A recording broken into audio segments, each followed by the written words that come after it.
ربنا آتنا في الدنيا حسنة وفي الآخرة حسنة وقنا عذاب النار برحمتك يا أرحم الراحمين.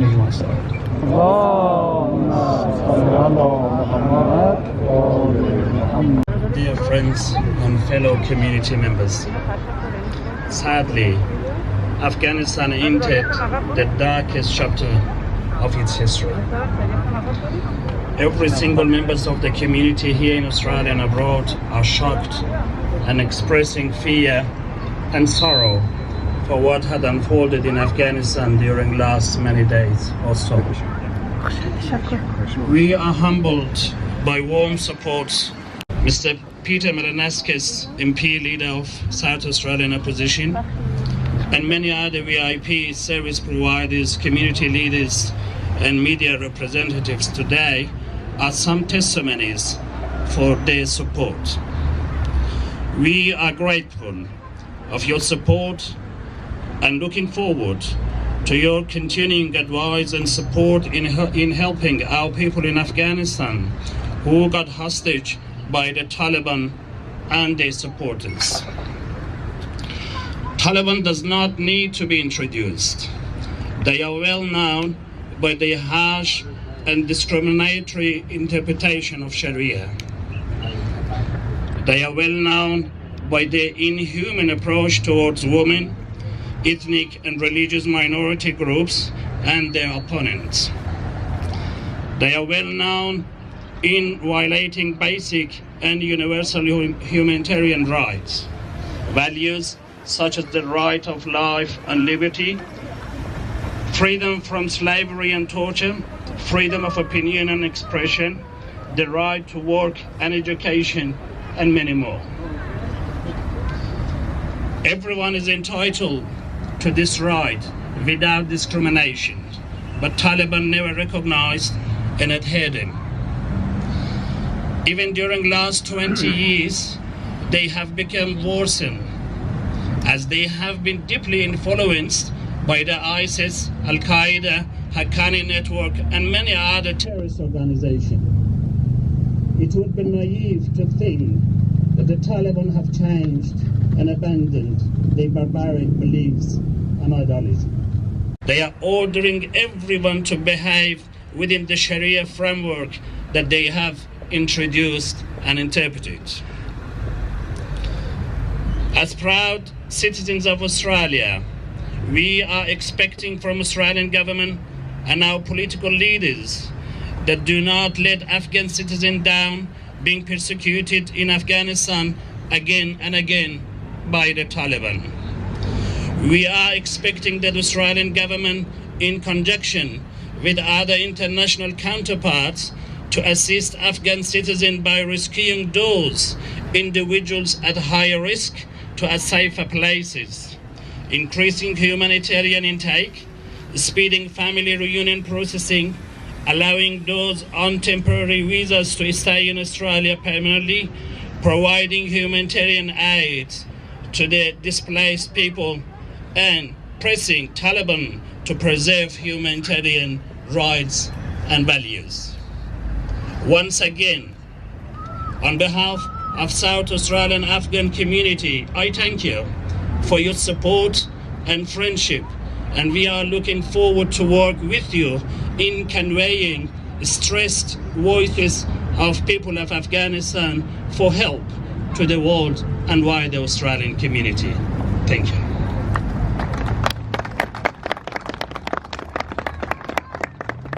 I would now like to introduce Mr. Honourable Stephen Marshall. Meet on the traditional lands of the Kaurna people, and we acknowledge their ongoing spiritual relationship with this precious land. And I would also like to acknowledge my parliamentary colleagues, including the Leader of the Opposition, the Honourable Peter Malinauskas, members of the SAMIAC Board, former and current defence personnel, fellow South Australians. Tonight, we have gathered at this vigil to reflect on the deeply distressing situation that is unfolding in Afghanistan. I know many have watched in horror the images coming out of Kabul and right across Afghanistan at this time. Images of despair and desperation. And I know fears remain for those in the country especially women and children. There has been reflection and disbelief around the world about what has happened, but tonight the South Australian community stands shoulder to shoulder in solidarity with those that have been affected by this conflict. Our thoughts are especially with our South Australian Afghan community and also our serving and ex-serving communities. To the Afghan community who have been through so much already, know that we will do everything we can to support you and your loved ones during this incredibly challenging time. Know that yesterday at National Cabinet I discussed the situation in Afghanistan with the Prime Minister. I offered him any assistance that South Australia could provide to help Australia's response effort. South Australia will likely receive repatriation flights this coming week, and we've also been advocating for an increase in our humanitarian intake. The Prime Minister confirmed that addressing the situation in Afghanistan is a priority for the government and will remain so as events unfold over the coming days, weeks and months ahead. To our community serving and ex-serving ADF members, please know that your work and dedication to the mission in Afghanistan and the Middle East will always be appreciated and will not be forgotten. I know that many of you served alongside Afghani soldiers and translators, and you fear for the friends that you made while despairing for the ones that you have lost. We thank you for your service. Likewise, to the families and communities that have to continue to support our serving and ex-serving members, your tireless support for your loved ones overseas has been and will continue to be admired by South Australians. I encourage all South Australians to reach out and support those in our community who have been impacted by this terrible news. Thank you to all of you who have come out tonight to reflect on what has happened and to support your fellow South Australians. I know that we all hope that peace will be upon Afghanistan once again. Thank you. Assalamu alaikum.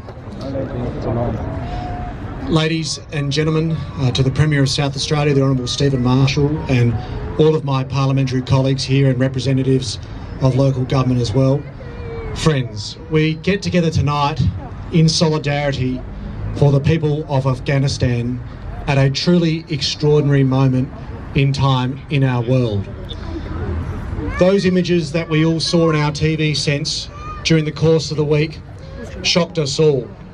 For every freedom-loving people around the world that so desperately believe in the values of democracy and liberty and the ability to be able to practice one's faith without fear or favour, it wrenched at our hearts in the knowledge that people were in despair on another hemisphere. But also simultaneously it reminded us all about the extraordinary value that we have in this nation with the values that we all hold dear. Values that truly set our nation apart as a great country that accepts people of all faiths, particularly those people during a time of need. This country has an extraordinary tradition about welcoming people from other parts of the globe during their time of need. It happened post-World War II, when we welcomed displaced peoples from all parts of the world. My grandparents were among them. It happened after the fall of Saigon, when our nation opened our hearts to the people of Vietnam fleeing persecution. We saw it post the Tiananmen Square massacre, when Australia again opened its heart to many of the Chinese community. And now stands an opportunity in time again for this country to remain true to those extraordinary values and open our hearts to the people of Afghanistan. Not just the ones that are here now, but hopefully many more to come into the future.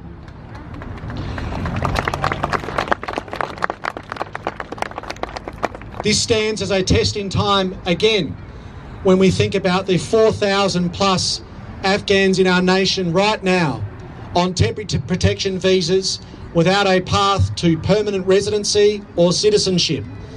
We should be welcoming each and every one of these people in our country on a permanent basis.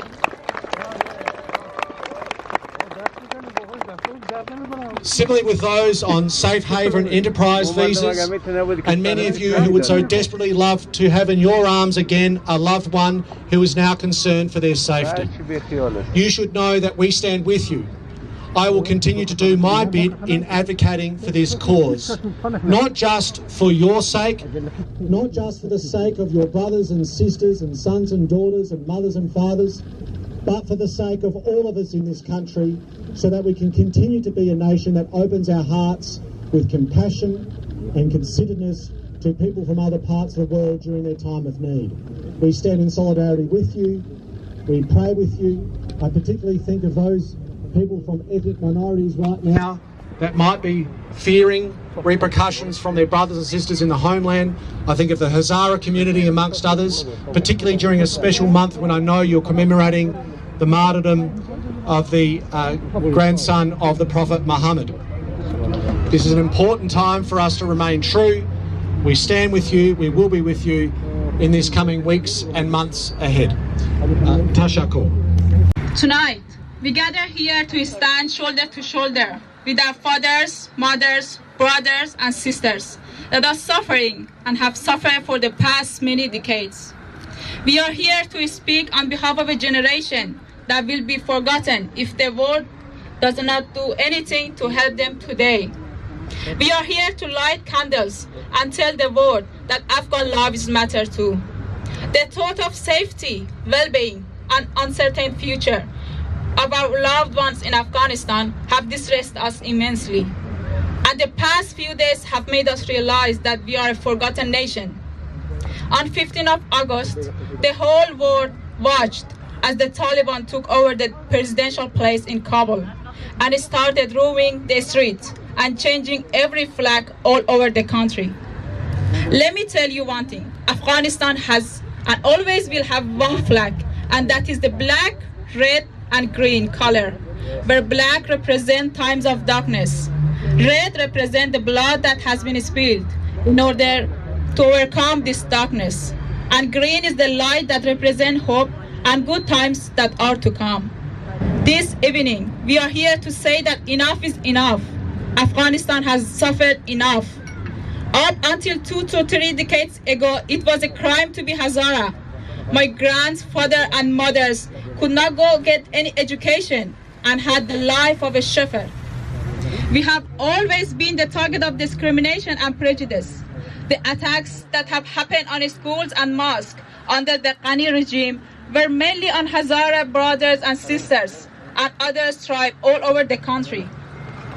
The suicide bombing and attacks shattered the hopes of a peaceful Afghanistan, and now the takeover of Taliban means only darkness and bloodshed. Please save Afghanistan and stand up for Afghanistan. We must listen to the voice of our Afghan sisters and brothers to ensure that their education and future is not stripped away. All girls worldwide deserve to be educated, heard, and respected, no matter what their circumstances are. This protest must not end here tonight, and we must continue fight for the rights of our brothers and sisters. Thank you all for coming tonight, and thank you for giving me the opportunity to speak on behalf of those that their voice cannot be heard or are lost. Thank you. The cost of war is selling your kidneys with a child in your womb to free your husband. The cost of war is sending your 16-year-old son across the ocean to flee from the persecution. The cost of war is sending your kids to labor work to feed the youngest ones. The cost of war is sending your kids to school but being afraid they may never make it back home. The cost of war is a deep wound being carried across generations. And the second poem is one that I wrote actually 2 days ago at probably the most darkest times for many of us Afghans. Watan Janim, there will come a day where we will rebuild, take what belongs to us and proudly raise the black, red and green flag. Watan Janim, it may not be now, it may take a decade, but we will do everything in our power to bring back the black, red and green flag back home. Watan Janim, until then, stay strong, from an Afghan living far from home. I thank all of the organizers for coming to and putting this event together. I thank all of our MPs and senators for coming tonight. It really means a lot to us.